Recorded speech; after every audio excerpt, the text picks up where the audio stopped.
Hola César. ¿Qué tal César? ¿Me escuchas?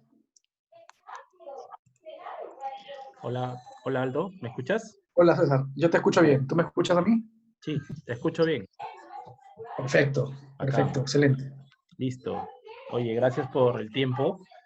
Hemos estado un poquito descoordinados, pero No, ya más hemos bien podido. discúlpame a mí que la vez pasada se me complicó con otra llamada ¿Ya? y cuando ya quise cortar ya no pude y entonces ya yo malogré todo, ¿no? No, no te preocupes. Bueno, ya estamos grabando.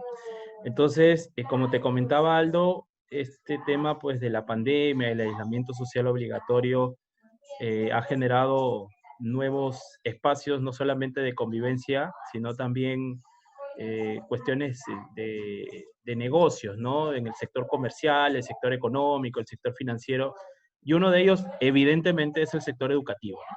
En todos los niveles, educación básica regular, universitaria, y quizá en posgrado ya se estaba viendo, ¿no? Esta experiencia, en muchos casos exitosa, sobre la educación virtual, ¿no? Entonces, yo quería conversar contigo porque sé que tienes bastante experiencia en este tema de educación virtual, sobre todo con UNIR. Entiendo que ahora eres el country manager en Perú, ¿no? De UNIR. Y con esa experiencia y con la propuesta de UNIR, que entiendo es una de las propuestas educativas en posgrado más importantes del mundo, queríamos conversar contigo sobre este cambio que ha dado la educación hacia las plataformas virtuales. Perfecto, perfecto César, te agradezco mucho. ¿Mm? Un tema que, por ejemplo, puedo comentarte, empezando, es que una pequeña corrección, ¿no? Que es que UNIR también tiene, por si acaso, pregrado. De hecho, Uh-huh. UNIR en España tiene pregrado y tiene el posgrado, ¿no? Entonces Uh-huh. es importante saber que hay varias carreras de pregrado que se ofrecen y que hay muchísima gente que estudia con nosotros las carreras de pregrado, ¿no?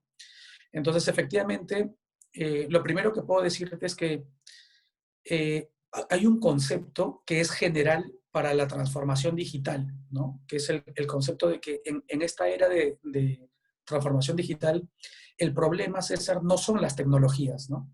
Entonces, ¿qué ocurre? Que, para poner ejemplos concretos, ¿no? Ahora se habla de la uberización de la economía, haciendo referencia a Uber, ¿no? Es una cosa impresionante para una empresa cómo ha podido cambiar todos los conceptos y por eso se habla de la uberización de la economía, ¿no? Pero claro, el inventor de Uber es un señor que estaba parado en París, quería tomar un taxi y no tenía pues a la mano, entonces él pensaba, dice, oye, ¿cómo no o sea, acercar la demanda, gente como yo que necesita un taxi, y la oferta de gente que seguramente podría ofrecerse a hacer un taxi de regreso a la casa o lo que fuera? Y entonces él no inventa nada, ¿no? Utiliza la tecnología del smartphone y de las aplicaciones que ya existían, ¿no? Para poner otro ejemplo, ¿no? Waze, que es otra empresa ícono de la transformación digital, ¿no? No inventa el GPS, ¿no? Entonces, el concepto de transformación digital, César, no es un concepto de inventar tecnología, sino por el contrario de utilizar la tecnología existente en beneficio de mi propio sector, ¿no? En este caso particular, el sector de educación, ¿no? ¿Y por qué lo comento, César? Porque yo creo que en el Perú se ha puesto el acento, al menos yo lo percibo en estos meses en que todo el mundo se ha visto obligado, ¿no es cierto?, a pasar de lo presencial a lo virtual, el Uh-huh. acento se ha puesto en la tecnología. Y entonces, ¿qué es lo que ocurre? Aparecen una serie de empresas que lo que te dicen es, yo te hago la transformación digital de tu colegio, o de tu escuela, o de tu universidad, ¿no? ¿Y a qué le llaman la transformación digital? A poner plataformas, ¿no? Entonces, ponerte una plataforma, o una aplicación, o un software, ¿no? Y entonces, creo que allí está el punto de diferencia con los que algo saben de educación virtual, ¿no? La educación virtual, Uh-huh. el acento no hay que ponerlo en la plataforma o en la tecnología, porque si tú tienes un poquito más de plata, seguramente podrás comprarte una mejor plataforma. Si no tienes plata, podrás usar una plataforma gratuita, que al fin y al cabo, más o menos, digamos, con sus grandes más y sus grandes menos, más o menos tienen pues las mismas versatilidades, ¿no? Pero en Ah, cambio, César, lo uh-huh. clave es la persona. Uh-huh. Esto es un tema de teoría de transformación digital, ¿no? Que en Uh-huh. transformación digital todo el mundo te dice lo importante es cambiar el mindset Uh-huh. de la gente, ¿no? Y en el mundo de la educación virtual es exactamente lo mismo. O sea, ¿cómo hacemos? Es la pregunta, César, para transformar digitalmente al profesor. Por Pero ahí va la bala, antes, ¿no? pero antes de ir a ello, que creo yo que es verdad, ese es el punto central, pero lo que no deja de ser evidente, Aldo, es que el Perú tiene un déficit en conectividad, ¿no? Entonces, Así es. cuando le han hablado a los peruanos de la educación virtual, obviamente lo primero que van a pensar es, ¿y por qué dispositivos? Tal Y cual. Internet es malo, ¿no? Entonces, creo que Ese es también hay un punto de razón, ¿no? ese es un tema estructural, digamos, del país que toca al Estado atender, ¿no? Y de verdad que yo veo que han hecho muchos esfuerzos, se vienen haciendo esfuerzos para generar una mayor conectividad del país, pero como tú lo has señalado muy bien, o sea, el camino todavía es largo y digamos que allí deberían centrarse las prioridades de las autoridades, ¿no? Yo no lo critico, más bien me parece una cosa loable, ¿no? Pero tú lo has dicho bien, ¿no? Comprar no sé cuántas miles de tablets que se han pensado comprar, serán 600.000, 800.000, no recuerdo bien el número exacto, me parece magnífico y súper bueno. Pero a ver, pues anda vete a la selva o anda vete pues a un pueblo, ¿no? Recóndito, donde no tienes la posibilidad. Entonces, digamos que hay un camino estructural por recorrer por parte del Estado. Yo creo que hay una ruta clara. El gobierno está haciendo y está dando los pasos, tampoco para ser pues pesimistas y para no decir cosas que no son exactas, ¿no? Sí está dando pasos el gobierno, pero yo creo que debería, desde el punto de vista de un concepto, digamos, de estadista, tú has dado un tema que es poner el dedo en la herida, ¿no? Y es un tema de pensamiento de estadista. O sea, el pensamiento de estadista, que es propio del que gobierna, tiene que atender a estos temas estructurales que van más allá, pues, de las universidades particulares o públicas o de las empresas privadas. Es decir, es un tema estructural que el Perú, sin duda alguna, César, tiene que solucionar, ¿no? Ahora, Aldo, y volviendo al tema que quedó pendiente, ¿qué significa el cambiar la mentalidad del docente de, digamos, el dictado de clase tradicional a un dictado virtual? Porque si uno se fija, los profesores de educación básica regular, pues mal que bien, están haciendo sus clases, ¿no? A través de una pantalla, les está costando muchísimo. Igual a los padres de familia, no se terminan de acomodar al sistema. Los profesores universitarios de pregrado, pues también están en ello. Los alumnos de pregrado también se están acostumbrando, ¿no? Y se pensó que ellos podrían entrar mucho más rápido porque son alumnos millennial, generación Y. Pero, ¿qué significa? Digamos, solo centrándonos en el docente, entrar a una educación virtual. Es una pregunta bien interesante y es justamente el tic del asunto, ¿Mm? César, ¿no? Yo te lo voy a responder dando un paso hacia atrás, ¿no? Eh, y con una aproximación, por supuesto podemos dar muchas aproximaciones, ¿no? Una primera aproximación un poco más superficial, pero no deja de ser importante, puede ser pues la de aquella persona que aun cuando tiene una edad avanzada, ¿no? Un profesor mayor, pues tiene que hacer un cambio en sus formas, tiene que empezar a usar unas herramientas que antes no utilizaba, tiene que aproximarse, por ejemplo, a grabaciones en YouTube o a plataformas para usar pizarra de manera digital, o aproximarse pues al uso de las plataformas digitales usando todas sus potencialidades y no únicamente la videoconferencia, ¿no? Como esta que estamos usando ahora, que es la plataforma, que es lo más elemental de una plataforma, ¿no? La videoconferencia. Pero las plataformas tienen más potencialidades, ¿no? El profesor tiene que empezar a conocerlas y todo eso supone un esfuerzo en lo personal. Eso, digamos que es lo más epidérmico y como que lo más evidente que tiene que haber en el cambio del mindset del profesor. Es decir, este deseo de querer usar tecnología que a lo mejor no estaba tan familiarizado. Pero hay algo más profundo, y por eso te decía yo que quería yo dar un paso atrás, ¿no? En el mundo entero, no solo en el Perú, el concepto, o mejor dicho, el paradigma dominante en educación es que lo que hay que hacer es ofrecerle a los estudiantes una formación en competencias. Y todo el mundo habla de los currículos por competencia, del sílabo por competencias, ¿no? Y las competencias, pues, son aquellas cosas que vendrían a ser como lo importante en el mundo de la educación, lo cual no deja de ser cierto, que es importante porque la gente tenga habilidades para la acción, ¿no? Skills, que llaman los gringos, ¿no? Pero claro, ¿cuál es el problema con este paradigma, César? Que es que se ha puesto al profesor como en el extremo, ¿no? Cuando llevas al extremo este pensamiento, que muchos lo hacen, el profesor vendría a ser simplemente un facilitador.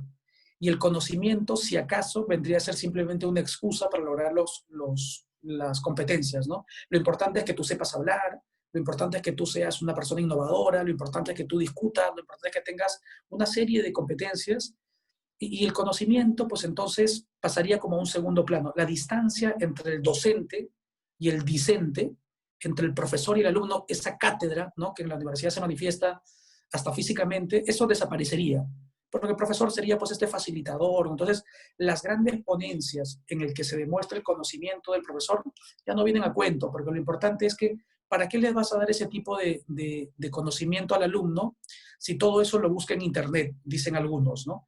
Y entonces es llevar un paradigma mal entendido y entonces confundes en ese paradigma el concepto de información con el concepto de educación o, conocimiento, o dar conocimientos, ¿no? Entonces, claro, porque sí, pues efectivamente en Google, en el Wikipedia tienes un poco de todo, ¿no? O casi todo. Pero tener acceso al Google no es estar educado. Tener información no es tener conocimientos, ¿no? Entonces, el paradigma en educación virtual es distinto, porque tú no tienes la posibilidad, aunque por supuesto se pueden educar por competencias y uno puede entrenarse para hacerlo también por educación virtual. Sin embargo, el paradigma cambia. El paradigma es el acento puesto en el conocimiento. Y el conocimiento, César, como principal catalizador de la acción humana.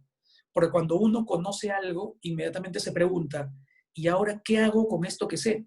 Y entonces empieza a actuar, a desarrollar habilidades, ¿no?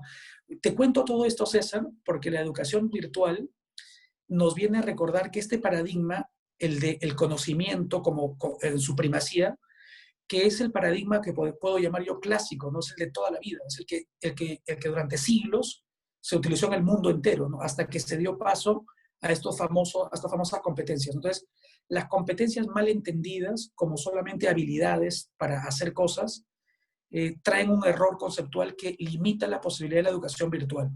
Mientras que cuando tú entiendes que el conocimiento, es decir, el saber, el aprender, el hacerte de las cosas, es el mejor catalizador, el mejor dinamizador de la acción humana, entonces es que tú dices, oye, me interesa y es posible de manera virtual transmitir conocimientos de manera que luego la persona tenga. Entonces, este freno que antes decía, no, yo tengo que tener al profesor pues a mi lado para hacer experimentos, para que dirija, para que haga debates, ¿no? Es todo esto eh, tiene un quiebre con el modelo de educación virtual. En la educación virtual el conocimiento tiene una primacía y las herramientas se utilizan para transmitir conocimientos. Entonces el profesor no se vuelve un mero facilitador.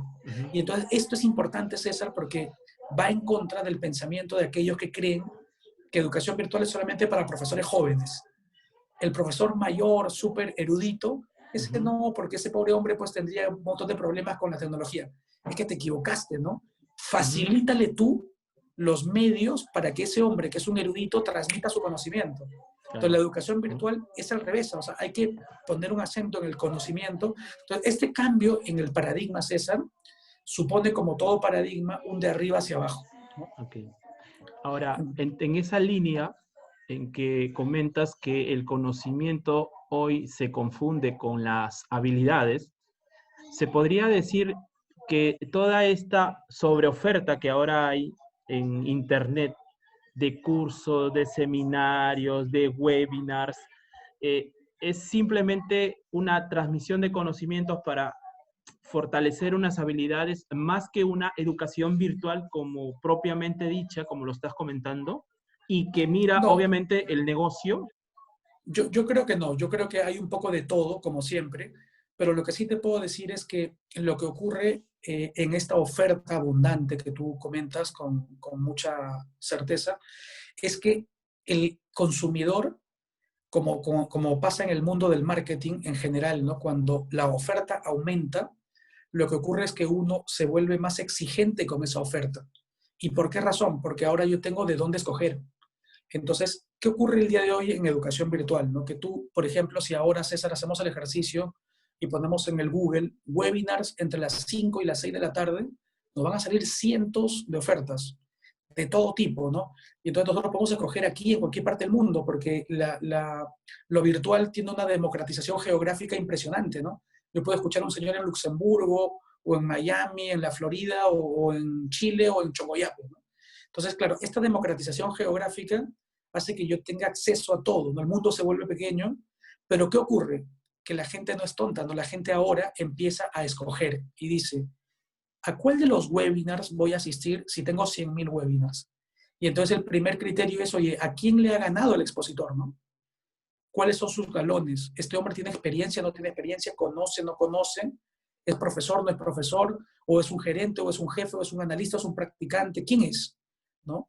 ¿Conoce del tema? ¿Cuántos años tiene en el tema? ¿Ha investigado? Entonces, el día de hoy, lo que ocurre en educación virtual, César, es que la oferta abundante genera por parte del consumidor una exigencia mayor. Entonces, lo pongo de otra manera, ¿no? Para que tú que me vas siguiendo el hilo de las ideas, ¿no? En el Perú, hace un par de semanas, si mal no recuerdo, salía publicado en un medio importante en el comercio una entrevista al encargado de la Superintendencia de Educación Superior. Y él decía, tenemos más de 1.200 denuncias de estudiantes de universidades quejándose sobre la educación virtual de sus casas de estudios, ¿no? Entonces, claro, de las 1.200, pues había más o menos la mitad, decía él, si mal no recuerdo, que eran por quejas económicas, ¿no? Pero esa queja económica tiene un trasfondo, ¿no? ¿Cuál es el trasfondo? Yo no estoy dispuesto a que tú ensayes conmigo mientras yo te pago lo que siempre te pagaba, ¿no? Entonces, esta es, digamos, la gran crisis a la que se enfrenta el día de hoy en general los colegios, ¿no? Y por eso que todo el mundo está viendo opciones de te reduzco el 20%, el 30%, o te bajo a la mitad o lo que fuera. ¿Por qué? Porque el estudiante se vuelve exigente. Que yo estoy en cuarto año, ya no me puedo ir, me falta un año para acabar.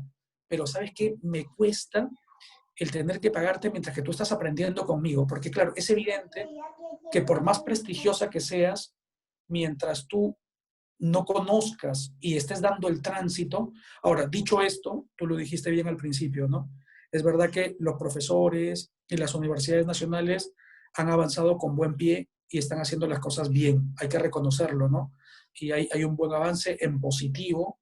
Yo estoy seguro que esas 1.200 denuncias, pues, habrán disminuido muchísimo en estas 2 semanas, pero digamos que hay un camino por recorrer, no hay que ser ingenuos. Los expertos en el tema no están en el Perú, tampoco hay que inventarnos los temas, ¿no? Lo que puede haber en el Perú es mucha gente que te puede ofrecer plataformas tecnológicas, pero lo que no hay en el Perú es esa gente que sea experta porque lo viene haciendo, el que tenga el know-how y los años y la experiencia. Entonces, digamos que un poquito por ahí van las balas, ¿no? Ahora, tomando en cuenta que es verdad que uno no está dispuesto a pagar por lo que percibe, no compensa el pago, pero ¿no es un poco injusto también la valoración del consumidor entendiendo que en el país nunca se ha hecho esto? Que es verdad que Sí, ha es verdad. evidenciado que, bueno, llegamos tarde siempre a estas cosas de la, ya no diríamos la revolución tecnológica, sino de la realidad tecnológica, pero sería un poco injusto, ¿no? Y tampoco hay con qué compararse con una experiencia previa. Lo que No pasa, te... César, es que Ujú, aquí te doy un tema, ¿no? ujú, Eh,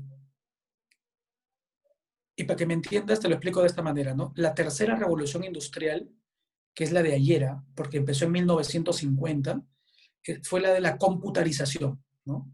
Y entonces el concepto era, oye, la velocidad pues, de los cálculos, la computarización, las empresas que avanzan exponencialmente y el deseo de que haya una computadora en la casa de cada persona, ¿no? Estamos en el año 2020, han pasado 70 años y en el Perú hay miles de personas y en el mundo millones que no tienen una computadora en su casa. Entonces, ¿qué quiero decirte con esto? Que a diferencia de esa, incluso de las anteriores revoluciones industriales, la que vivimos actualmente, esta cuarta revolución industrial, es una en la que la gente, el 100% de la gente, tiene conciencia de que estamos en un proceso de transformación digital. Que ya no me hace falta una PC, tengo un smartphone. Y como tengo un smartphone, o sea, la gente se siente parte de este proceso. Entonces, cuando tú me dices, quizá no es justo, bueno, es probable que efectivamente uno tenga que darle pues un cierto tiempo, pero por otro lado, el consumidor y el joven de ahora es consciente, el mundo entero es consciente de que estamos en un proceso de transformación digital y más bien ahora lo que hacen es te lo cobran, ¿no? Y recurre el pensamiento a lo que tú acabas de decir hace un momento, es decir, oye, ¿por qué estamos tarde? ¿No? Y yo no estoy dispuesto. Entonces, cosas como esas son el sentir Y no digo que sea pues un tema que no se deba comprender y Ujú, efectivamente es loable lo que hace. Yo te pongo un ejemplo en concreto, la UNI. ujú, La UNI ha empezado oficialmente sus clases, según sus comunicados, el 1 de junio. Imagínate, el semestre empezaba en marzo, pero la UNI frenó y oficialmente ha empezado el 1 de junio.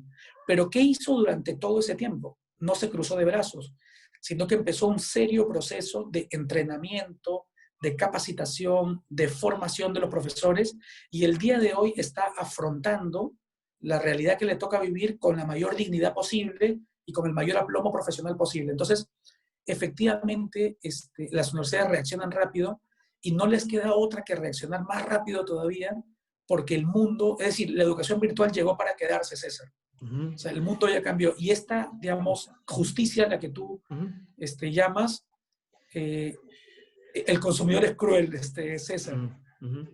Claro, cuando el dinero circula es más cruel todavía. Imagínate Ten- las universidades privadas, ¿no? claro, La tienen más dura, ¿no? así es.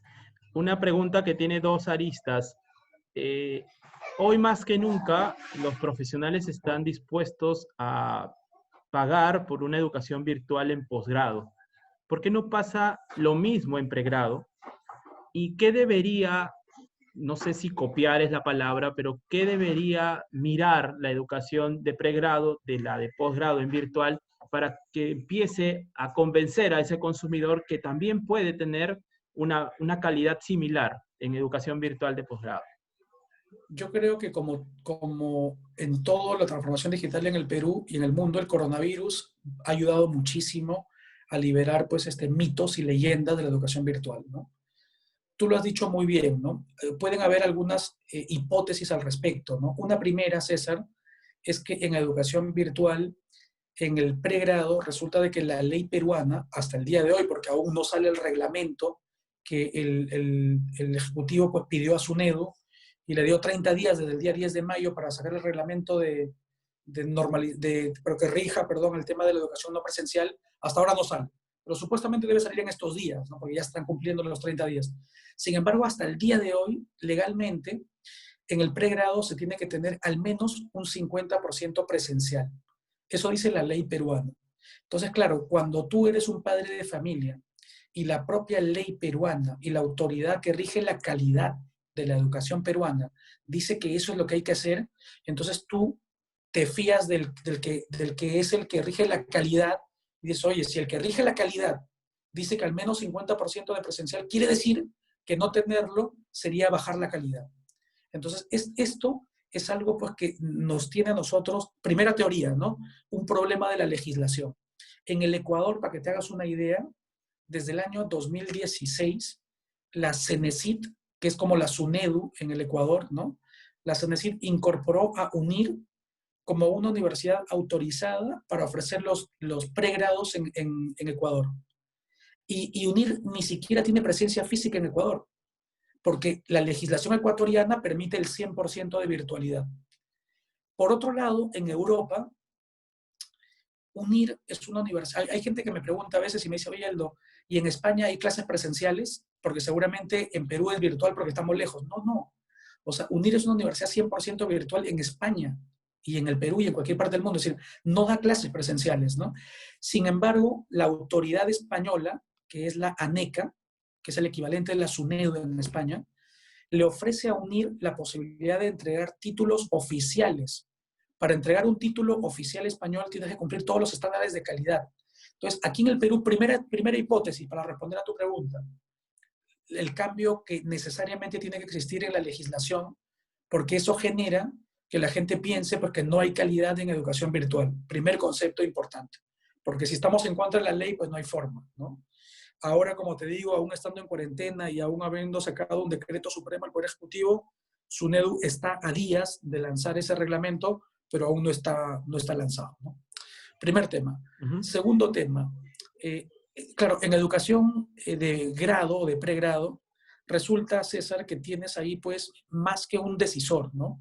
Tienes un usuario que a la vez influye en la decisión, que es el estudiante, pero sobre todo tienes una persona que es el padre de familia o el apoderado que termina pagando. Entonces allí tienes pues que convencer a dos personas, ¿no? por un lado al estudiante y por otro lado al padre de familia o al apoderado que termina desembolsando el dinero, ¿no? En educación de posgrado no ocurre eso. Y entonces digamos que eso facilita la decisión, ¿no? Otra teoría que te puedo dar, ¿no? En el posgrado normalmente la gente hace compatible su trabajo y los estudios. Y entonces el día de hoy con el crecimiento de las ciudades, con el tráfico, con una serie de restricciones al tiempo que tienen las personas, la gente valora la posibilidad de estudiar de manera virtual. Entonces, esta es una posibilidad también que ayuda en el caso del posgrado, ¿no? En el caso del pregrado, el papá a veces siente que si manda al hijo a la universidad, lo tiene ocupado. Entonces, hay un tema de mentalidad también que va en contra de la educación. O sea, no es solamente un esfuerzo de la propia universidad, sino que también hay toda una cultura en el país, ¿no? Te puedo dar otra teoría adicional, César. En el mundo del marketing, cuando uno habla de precio, el precio, la teoría de pricing siempre habla de una franja, ¿no? De un precio máximo y de un precio mínimo, ¿no? Nunca se habla de el precio no es un punto, siempre es una franja, ¿no? Y uno se mueve en esa franja. Entonces, ¿qué ocurre? Que en teoría de precios, ¿cómo se establece el precio mínimo? El precio mínimo se establece como aquel precio debajo del cual tú dudas de la calidad. Esa es la teoría de pricing. Entonces la gente dice, oye, ¿hasta qué precio le pongo? Un precio que el consumidor reconozca que hasta ahí está bien, porque debajo de eso es que tu calidad no es muy buena. Entonces, de manera tradicional en el mundo, por esas teorías de precio, se asoció el precio a la calidad. Entonces, ¿qué ocurre? Para ponerte un ejemplo concreto y real, en el Perú, hacer un máster en el PAT te cuesta pues 90.000 soles sin descuentos, ¿no? Claro, ¿cuántos peruanos pues tienen la posibilidad de hacer un máster en el PAT, ¿no? En cambio, hacer un máster, por ejemplo, en UNIR, el MBA de UNIR te puede costar pues 25.000 soles o 20.000 soles, ¿no? Entonces uno dice, oye, mira, hay unas diferencias que uno encuentra. La pregunta es, ¿quiere decir que el máster de UNIR es de mala calidad por tener menor precio? ¿No? Lo que pasa es que el paradigma imperante, el mito, es, como es menor precio, menor calidad. Resulta que el MBA de UNIR, por 3 años consecutivos, ha sido nominado por el ranking FSO, que es el ranking que saca la consultora Hamilton, que mide en el mundo entero la educación virtual, no solamente en España, en el Perú también, y en el mundo entero. Entonces, el ranking FSO pone el MBA de UNIR como el MBA número 1 online en habla hispana del mundo. Es alucinante, César, ¿no? Es decir, ese MBA que cuesta pues una cantidad distinta, en el que además te doy otro dato, se utiliza el método del caso. Entonces, el método del caso se usa hace más de 10 años de manera virtual por los profesores de UNIR. Entonces, todo esto son paradigmas que tenemos que ir rompiendo, ¿no? Hay un concepto equivocado de la educación virtual. En el pregrado, en España, hay muchísima gente que estudia el pregrado. Ahora, esto no quiere decir, César, que la educación presencial pues tiene sus ventajas y sus virtudes y tiene pues una serie de valoraciones que tampoco no hay que dejar de tener en cuenta, ¿no?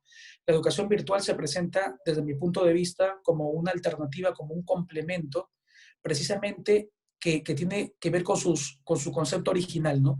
Democratización geográfica, es decir, para aquel que no tiene acceso a venir a las ciudades importantes o para aquel que no tiene acceso a poder llegar a un lugar donde, porque por distancia no puede, democratización geográfica y democratización económica, porque al no tener edificios que pagar, ¿no es cierto? Yo puedo ofrecer un precio totalmente más bajo y al que tú puedes acceder porque es lo que la economía tuya te permite. Entonces, la educación virtual lo que sí tiene necesariamente que tener es una regulación de calidad de altísimo nivel.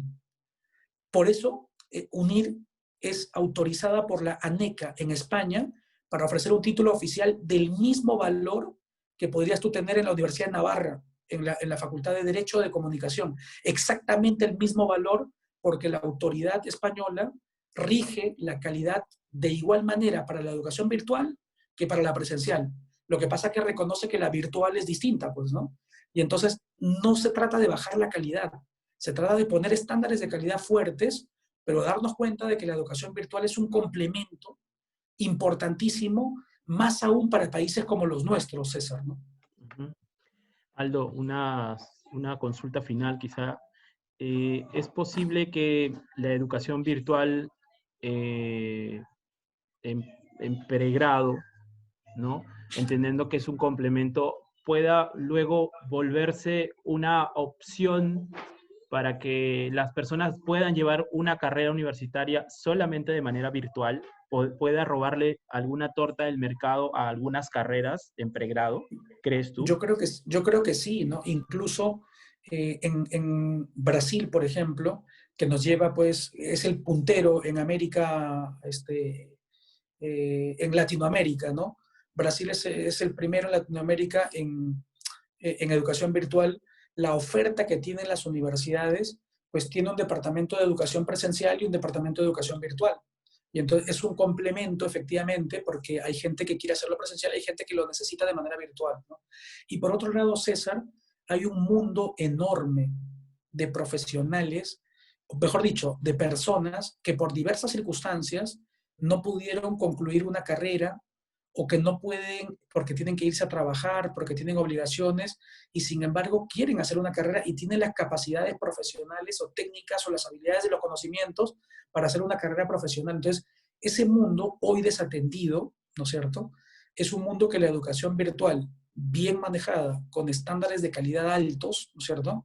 Es la que tiene que llevar, yo te pongo un ejemplo, ¿no?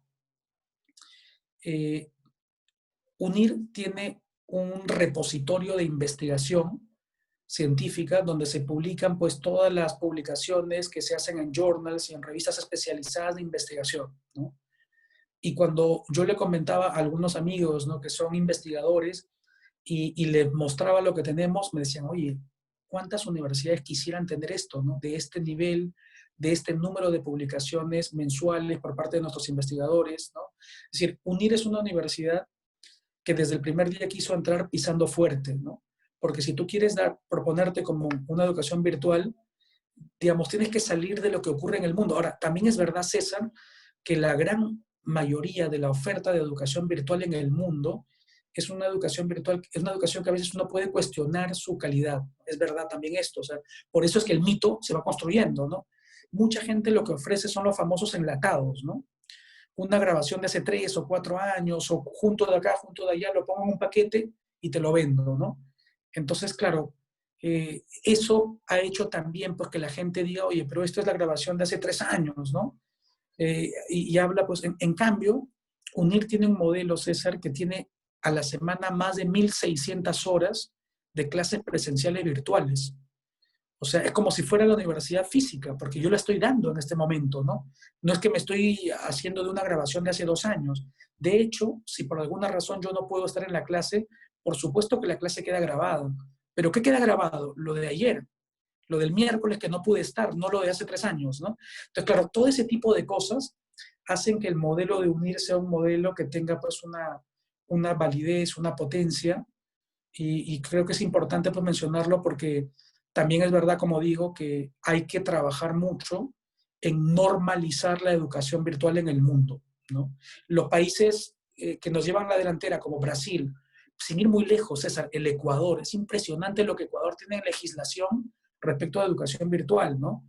Pero digamos que no es que permiten cualquier educación virtual, porque lo clave en educación virtual es la oferta es abundante, pero existen algunas que lo hacen muy bien.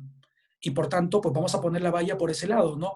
Porque no se trata de bajar la calidad del estudiante, sino de subirla, ¿no? Estás en mute, César. Con esto concluyo, Aldo, y quizá coincidas conmigo en esta conclusión. La tarea urgente que debería hacer el Estado peruano, terminada, digamos, la cuarentena y el aislamiento social, es la regulación de la educación virtual en el país para, Yo creo que digamos, sí, alinearnos con los países que ya están encaminados. tal cual, ¿no? Mirar España, mirar Brasil, mirar Estados Unidos, mirar al Ecuador, da vergüenza, pero no, con el máximo respeto a mis amigos ecuatorianos, ¿no? Pero mirar cómo se llama a la legislación que existe, César, porque resulta de que ya existe, ¿no?, gente que ha dado pasos en este sentido. El gobierno ya empezó a hacerlo.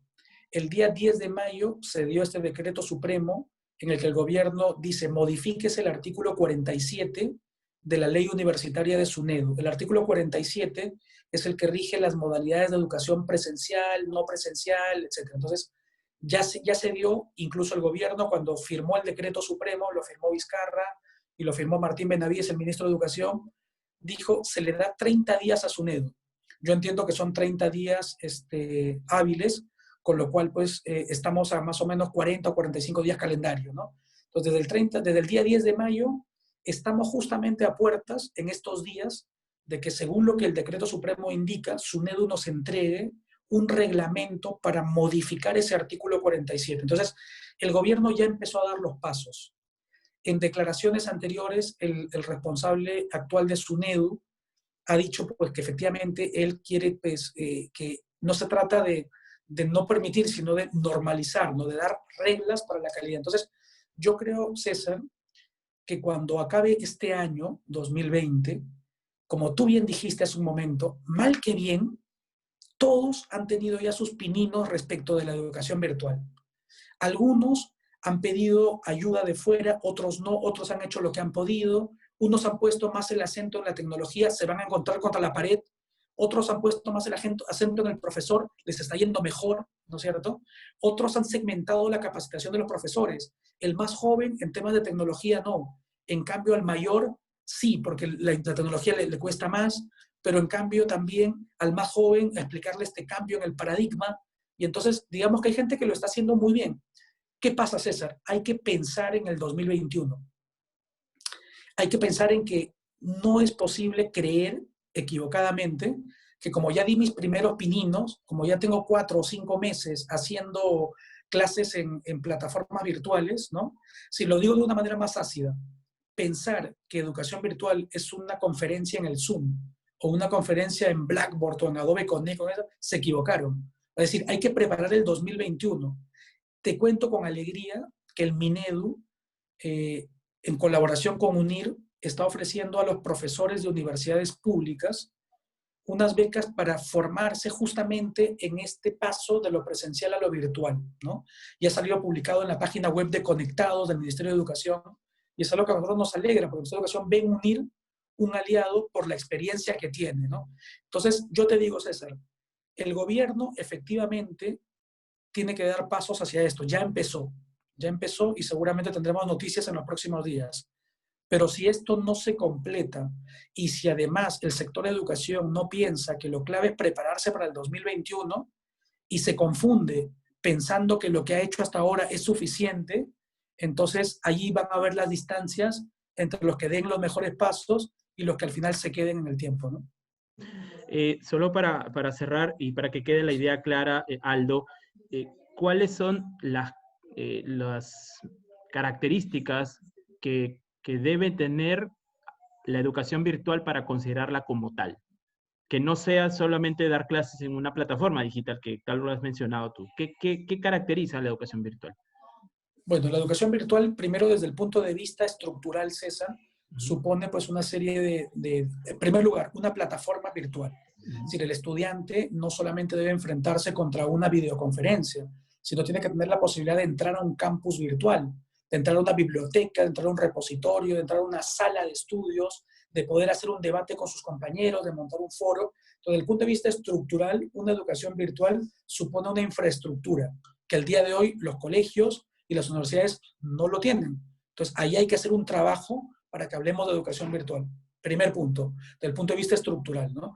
Desde el punto de vista de los profesores, como ya hemos comentado y adelantado algo, hay un tema importante que es el cambio del mindset, ¿no es cierto?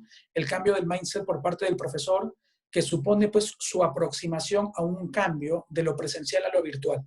Eso supone manejo de las tecnologías, supone el uso de diferentes herramientas virtuales y supone un cambio en su mentalidad, porque lo virtual exige por parte del profesor que el profesor se dé cuenta de que el conocimiento se pone en primacía.